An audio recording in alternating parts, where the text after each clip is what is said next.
మనం దేవుని వైపు తిరిగినట్లయితే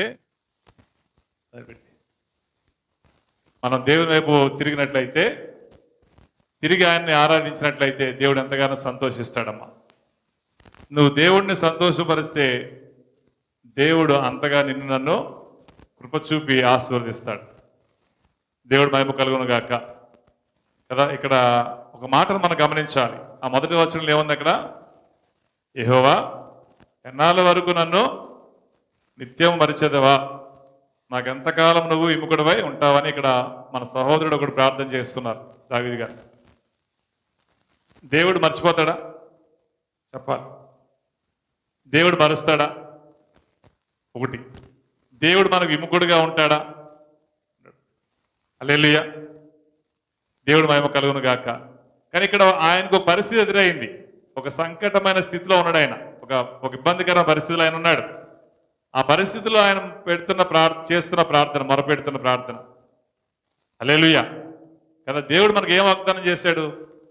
తల్లి మరిసినా తండ్రి మరిసినా మరవ, నా కనుదృష్టి ఎప్పుడు నిన్నే చూస్తుంది. నిన్ను కాపాడే దేవుడునైన నేను, నీ తండ్రి అయిన నేను కొనకని నిద్రపోని స్వభావం నాది. హల్లెలూయా. నేను నీ జీవితకాలం అంతా నేను నీకు ఎలా ఉంటానని మనకు వాగ్దానం చేశాడు? నీడగా ఉంటానని వాగ్దానం చేశాడు. హల్లెలూయా, దేవుడు మహిమ కలుగును గాక. నా అరచేతిలోనే నేను నిన్ను. ఇలాంటి దేవుడు, ఇలాంటి మాట ఇచ్చిన దేవుడు మనల్ని విడిచిపెడతాడా? కానీ అక్కడ ఆయనకి ఏమనిపిస్తుంది? దేవుడు విడిచిపెట్టినట్టుగా అనిపిస్తుంది. హల్లెలూయా, దేవుడు చెయ్యి విడిచిపెట్టినట్లుగా అనిపిస్తున్న పరిస్థితులు. కానీ దేవుడు విడిచిపెట్టాడా? విడిచిపెట్టాడు. ఇదే సంగతి దేవుడిని గుర్తు చేస్తున్నాడు ఈరోజు. హల్లెలూయా. నీ పరిస్థితుల్లో కొన్ని నువ్వు అనుకుంటున్నావు, నా చెయ్యి దేవుడు విడిచిపెట్టాడని నువ్వు అనుకుంటున్నావు, మొరపెడుతున్నావు. దేవుడు అంటున్నాడు, నేను నిన్ను విడిచిపెట్టలేదని గుర్తు చేస్తున్నాడు దేవుడు. దేవుడు మహిమ కలుగును గాక. యోబుని విడిచిపెట్టాడా?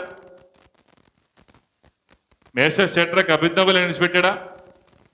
దానియేలును విడిచిపెట్టాడా? అర్థమవుతుంది కదా. ఇప్పుడు రాజుల యొక్క హృదయాలను నీటి కాలువలే మార్చే దేవుడు ప్రార్థన చేయకుండా, ఆజ్ఞ పుట్టింపకుండా దేవుడు ఆపలేడా? ఇప్పుడు ఎవరో కొంతమంది వెళ్ళారు, వెళ్ళి ఏం చేశారు? ఒక నెల రోజులు నీ దగ్గర మాత్రమే విజ్ఞాపన చేయాలి, కానీ ఎక్కడ బయట ప్రార్థన చేసే అవకాశం ఉండకూడదని ఒక ఆజ్ఞను పుట్టించారు వాళ్ళు. ఒకవేళ దేవుడు అనుకున్నాడు అనుకోండి, అది రద్దు చేయలేడా? ఎందుకు పుట్టించాడు? ఎందుకు పుట్టిస్తాడు? దేవుడు ఏమన్నాడు? నాకన్నా నువ్వు ఏది కూడా ఎక్కువ గణపరిచే స్థితి నీలో ఉండకూడదని దేవుడు మనకు చెప్పాడు లేదా? దేవుడు ఏమన్నాడు? మొట్టమొదటిగా నీ జీవితంలో నువ్వు ఎవరిని కనపరచాలి? దేవుణ్ణే. నీ ఆహారాన్ని బట్టే, నీ వస్త్రాలను బట్టే, కానీ దేనిని బట్టైనా నీ జీవితంలో దేవుడిని దేని కనపరచాలి? దేవుని కనపరచాలి. ఇది మన మాట. చాలా మంది మాటను చాలా సులువుగా ఇచ్చేస్తారు, కానీ ఇచ్చిన మాట నిలబెట్టుకునే వాళ్ళు కొంతమంది ఉంటారు. హల్లెలూయా, మీకు అర్థమైంది బిడ్డ? చాలా మంది ఏమనుకుంటారంటే, నోరే కదా, మాటే కదా, కొనిదే ఉంది, తెచ్చుకునేదే ఉంది, ఏదో ఆయన అయిపోద్ది, ఈ పూట గడిచిపోద్ది, ఇక్కడ దాటిపోతాం అన్నట్టు మాట అలా వదిలేస్తారు. హల్లెలూయా. దేవుడు ఏమంటాడంటే, నీ మాట, నువ్వన్న మాటను బట్టి నువ్వు ఎలా ఉంటావన్న దానిని దేవుడు చూడటానికి ఏం చేస్తాడు? కొన్ని పరిస్థితులను అలాగా అనుమతిస్తాడు. దేవుడు మహిమ కలుగును గాక కదా. మేషక్ షడ్రక్ అబేద్నెగోల యొక్క విశ్వాసం మొదటలో చాలా బలంగా స్ట్రాంగ్గా ఉంది. ఏది? దాస్యంలో, బానిసత్వంలోకి వెళ్ళినప్పుడు వారు ఆహారాన్ని బట్టి కూడా చాలా బలంగా విశ్వాసంలో నిలబడ్డారు. దాని తర్వాత దేవుడు ఇచ్చిన కృపను బట్టి, ఆ యొక్క వరాలను బట్టి, దర్శనాలకునే వివేచించి చెప్పగలిగే వరాన్ని బట్టి, ఆ యొక్క స్థితిని బట్టి వాళ్ళు ఉన్నతమైన స్థానంలోకి వచ్చేసారు ఆ దేశంలో కదా. ఆ దేశంలో ఏమొచ్చారు? వాళ్ళు ఒక ఉన్నతమైన స్థానంలోకి వచ్చేసారు. రాజు వారిని ఏం చేశాడు? గణపరిచి ఒక పొజిషన్లోకి వెళ్ళిపోయారు వాళ్ళు.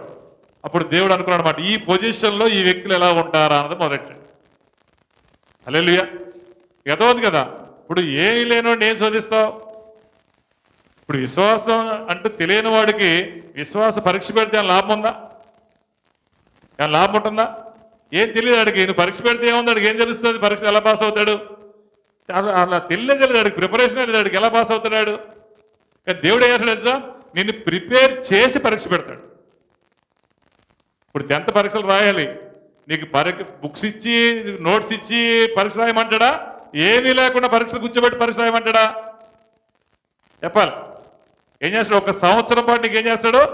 ట్రైనింగ్ ఇస్తాడు. 1 సంవత్సరం ట్రైనింగ్ ఇస్తాడు, నోట్స్ ఇస్తాడు, బుక్స్ ఇస్తాడు, చెప్పేవారిని ఇస్తాడు, వివరించేవారిని ఇస్తాడు. అన్ని తెలియపరిచిన తర్వాత ఏం చేస్తాడు? ఒక రోజు ఎగ్జామ్ పెడతాడు. బిడ్డ, ఇదిగో ఈ సంవత్సరం మొత్తం నీకు ఏం చెప్పానో, ఎలా ఉండమని చెప్పానో, ఎలా రాయమని చెప్పానో, ఏం చదవమని చెప్పానో, ఇదిగో ఈ రోజు పరీక్ష పలానా తారీఖున నువ్వు రాయి అంటాడు.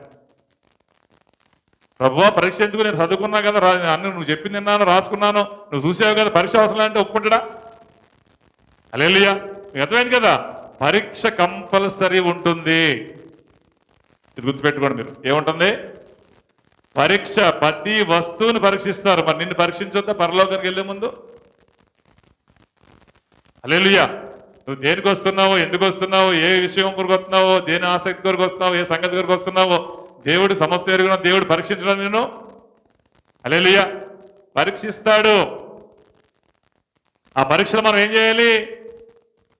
పాస్ అయ్యే విధంగా నిలబడాలి. యోబుని పరీక్షించాడు. యోబుని ఎవరు పరీక్షించారు? యోబుని పరీక్షించింది ఎవరు? దేవుడే కదా అనుమతించింది. అలా ఆ యోబు ఏ విధంగా నిలబడ్డాడో నువ్వు నిలబడే వ్యక్తిగా ఉండాలి. అప్పుడు పరీక్షలు పాస్ అవుతావు. ఎంత చదివితే ఏం లాభం పరీక్షలు ఫెయిల్ అయితే? లాభం ఉందా? నువ్వు నోట్స్లో ఫస్ట్, వినటంలో ఫస్ట్, ఆన్సర్ ఇవ్వడంలో ఫస్ట్, ఇది అటెండెన్స్లో 100కి 100% ఉంది, అన్నీ ఉన్నాయి. కానీ ఫైనల్ ఎగ్జామ్ రిజల్ట్ మాత్రం నీకు వ్యతిరేకత వచ్చిందనుకో, ఇది ఏమైనా పనికి వస్తుందా? నువ్వు కోర్టులోకి వెళ్ళి అప్పీల్ చేసి 100% నాకు స్కూల్ అటెండ్ అయ్యాను, నేను ప్రతిసారి నోట్స్లో అన్నీ సబ్మిట్ చేశాను, అంటారు కదా, ప్రాజెక్టులు అన్నీ చేశాను, ప్రతిదానికి నేనే క్లాసు ఫస్ట్ ఉన్నాను, కనుక ఏదో ఎగ్జామ్లో ఫెయిల్ అని మాత్రాన నా సంవత్సరం వేస్ట్ అయిపోద్దా, నన్ను కూడా ప్రమోట్ చేయండి అని చెప్పి కోర్టుకు వెళ్తే జడ్జి ఏమైనా కనుకరించి అని పంపిస్తాడా? అర్థమైంది కదా. కానీ దీంట్లో గమనించాల్సింది ఏంటంటే, నీ విశ్వాసంలో ఎంతగా ఉన్నావు అన్నది ఒకటైతే, ఆ విశ్వాసాన్ని బట్టి ఆ పరీక్షలో పాస్ అవ్వడం కూడా అంతే విలువైన దానిలాగా నువ్వు ఉంచుకోవాలి. హల్లెలూయా. దేవుడు మహిమ కలుగును గాక. అర్థమవుతున్నాను హల్లెలూయా చెప్పండి చేతులెత్తి. దయచేసి అతన్ని చాలా విలువైన వాడు.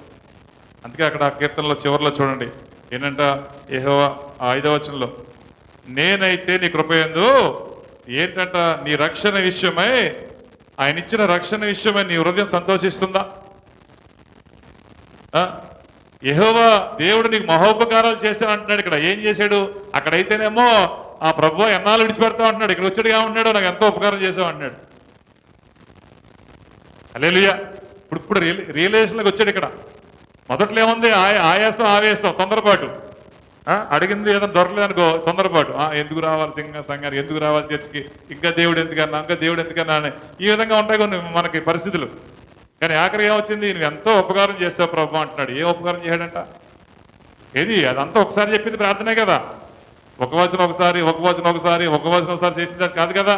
ఒక సందర్భంలోనే నోటి వెంట వచ్చిన ప్రార్థన. మహోపకారం చేసాడు దేవుడు మనకి. చెప్పండి, ఏం ఉపకారం చేయడు చెప్పండి మీ జీవితాల్లో? ఒక పరీక్షలో ఒక పేపర్ ఇచ్చాడు ఈరోజు. మనం ఇస్తాడు కదా, పేపర్లు ఇస్తారు కదా, ఒకటి ఇచ్చి దాని గురించి రాయమంటారు కదా. దాన్ని ఏమంటారు మీరు? టీచర్ అమ్మ, దాని గురించి రాయమంటారు కదా, ఒకటి ఇచ్చి వివరించి అంటారు కదా. అట్లా దేవుడు అంటున్నాడు, మహోపకారాలు దేవుడికి చేశాడంట. ఏం చేయడు చెప్పండి? హల్లెలూయా కదా. మహోపకారాలు ఏం చేయడంటే, రోమపత్రికలో 3వ అధ్యాయంలో 10వ వచనం చెప్పినట్టుగా, నీతిమంతుడు ఒక్కడు కూడా లేడు. ఆ ఒక్కడో లేడన్న దాంట్లో మనం కూడా ఉన్నాం కదా. మనల్ని ఏం చేశాడు దేవుడు? ఒక్కడో లేడన్న గుంపులో ఉన్న మనల్ని దేవుడు ఏం చేశాడు? తన నీతిని మనకి ధరింపచేసి నీతిమంతులు ఆయన సన్నిధిలో మనకి. ఎంత ఉపకారం ఇది! ఎందుకంటే నీతి కలిగిన వారు ఆయన ముఖ దర్శనం చేస్తారు. హల్లెలూయా. దేవుడు మహిమ కలుగును గాక. అదేంటి బిడ్డ, ఆ నీతిని మనకు ధరింపచేసి ఆ రక్షణను మనకు అనుగ్రహించిన ఆ మహోపకారం. ఎంత ఉపకారం అంటే అది? మహోపకారం. అంటే నువ్వు మరవని ఉపకారం. అది కొన్ని మరిచే ఉపకారాలు ఉంటాయి. చాయ్ తాగడం 2 రూపాయలు ఇస్తే మరవచ్చు, ఏం కాదు. 100 రూపాయలు ఇస్తే మరవచ్చు. అంటే కొన్ని మర్చిపోయిన పెద్దగా ఎఫెక్ట్ ఏ ఉండదు అనుకుందాం మామూలుగా. అది కూడా మరవకూడదు. చిన్నది దేవుడు ఏమన్నాడంటే, ఒక గ్లాసుడు నీళ్ళు ఇస్తేనే అన్నాడు. అంటే చిన్న సహాయం కూడా మరవద్దు, అంటే జనరల్కి చెబుతాను, మీకు అర్థం కావడం చెబుతున్నా. కానీ దేవుడు ఎంతో ఉపకారం చేశాడంటే మనకి. ఎంత ఉపకారం చేశాడు? నీ నాశనాన్ని తప్పించాడు. ఎఫెసీ 2 మొదట్లో ఉంటుంది ఏంటంటే, చనిపోయిన నిన్ను బ్రతికించాడు దేవుడు. ఎఫెసీ 2 మొదట్లో ఉంటుంది చూడండి, అంతే కదా, 2వ అధ్యాయం మొదట్లో.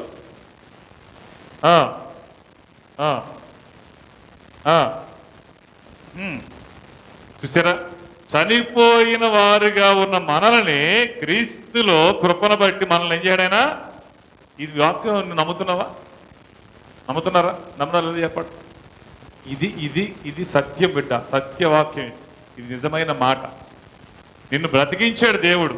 నువ్వు చనిపోయిన వ్యక్తిగా ఉన్నావు, నిన్ను బ్రతికించాడు. ఆ రక్తము చేత ఆ యొక్క నీతిని కలగజేసి ఆ యొక్క కృపలో రక్షణనిచ్చిన ఆ దేవుడు నిన్ను బ్రతికించుకున్నాడు. కనుక నువ్వు ఎలా ఉండవాలి? దేవుణ్ణి మరిచేవాడిగా. హల్లెలూయా. నువ్వు దేవుడిని మరవద్దు. దేవుడు మహిమ కలుగును గాక. హల్లెలూయా. ఇప్పుడు గుర్తుపెట్టుకోండి, జనరల్గా నువ్వు 10th క్లాస్ చదువుతున్నావు. ఏం చదువుతున్నావు మనం? 10th క్లాస్ చదివినప్పుడు ఆ ఎగ్జామ్ కొరకే ప్రిపరేషన్ అయ్యి ఉండాలి. ఐఐటి ఎగ్జామ్ కొరకు అప్పుడు అవసరం లేదు. అర్థమవుతుందా? ఇప్పుడు దేని కొరకైతే నువ్వు ఉన్నావో దాని కొరకే ప్రిపేర్ అయ్యి ఉండాలి. అట్లా కాకుండా నువ్వు విశ్వాసంలో ఉంటూ నువ్వు లోకం వైపు చూసావనుకో, ఈ విశ్వాసంలో పరీక్షలు పాస్ అవ్వగలుగుతావా? పాస్ అవ్వగలుగుతావు బిడ్డ? పాస్ అవ్వలేవు. హల్లెలూయా. అర్థమవుతుంది కదా? అర్థం చేసుకోండి బిడ్డ. నీ గురి ఎలా ఉండాలంటే, నీ గురి తిన్నగానే చక్కగానే ఉండాలి. ఇటు చూసి అటు చూసి వెనకకు మళ్ళీ మనస్సు నీలో ఏమాత్రం. మహా ఉపకారం చేశాడు, గొప్ప ఉపకారం చేశాడు. అది మామూలు ఉపకారం కాదు. నువ్వు ఈ మాట నువ్వు నమ్మాలి. ఎవడు చూసి వచ్చాడులే అని అనుకుంటా కనుక అవిధేయత, అవిశ్వాసం, సందేహం, అనుమానం, అపనమ్మకం అనేది ఎట్టి పరిస్థితులు నీ హృదయంలో ఉండకూడదు. ఉండలేదు అని నువ్వు అనుకుంటే కనుక విశ్రాంతి దినాన్ని నువ్వు జీవితకాలం అంతా చనిపోయే వరకు కూడా పాటించకుండా ఉండగలుగుతావు. పాటించే వ్యక్తిగా ఉంటావు. ఏ మాత్రం పాటించకుండా ఉండనే. హల్లెలూయా. ఇది ఆజ్ఞ. ఇదేంటంట? ఆజ్ఞ. అంటే అర్థం ఏంటి? చెయ్యాలి. ఖచ్చితంగా ఏంటంట? చెయ్యాలి.